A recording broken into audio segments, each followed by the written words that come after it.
What light properties encode photonic qubit data? Imagine a single photon carrying a message, but instead of words, it uses properties of light to store information.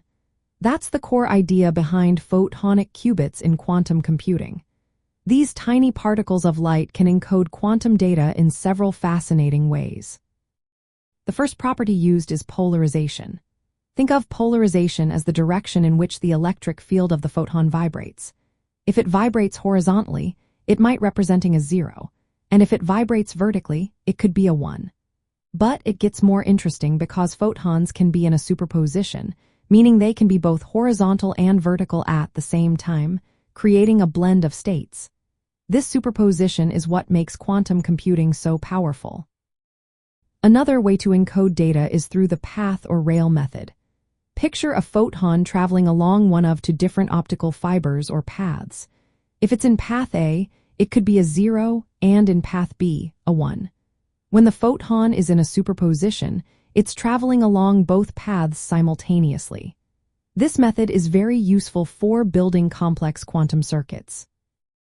The third property is called time-bin encoding. Here, the photon's arrival time is the key. If it arrives in an early time slot, it's a 0. If it arrives later, it's a 1.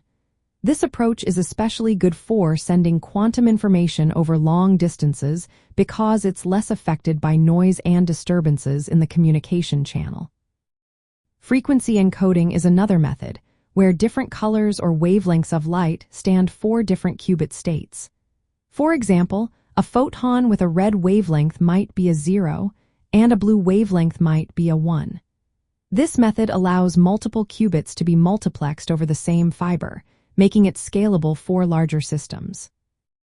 Lastly, some systems use presence or absence encoding. If a photon is detected in a particular mode, it's a 1. If no photon is detected, it's a 0. This simple method is often used in quantum communication protocols. Beyond these, advanced encodings involve continuous variable states, like Gottesman-Kittive-Preskill states, which encode qubits into specific quantum states of light modes. These are designed to be more resistant to errors, helping to make quantum computers more reliable. Photons are naturally suited for quantum information because they don't interact much with their environment, giving them long coherence times. They can operate at or near room temperature and travel through optical fibers with minimal loss. That's why they are ideal for quantum communication and distributed quantum computing. In actual quantum hardware, integrated photonic circuits precisely control these light properties. These circuits can manipulate polarization, paths, timing, and frequencies to perform quantum operations. This technology enables the creation of scalable quantum processors and networks that use existing fiber optic infrastructure. So, in summary, photonic qubits encode data using properties like polarization, spatial paths, arrival times, frequencies, and photon presence or absence.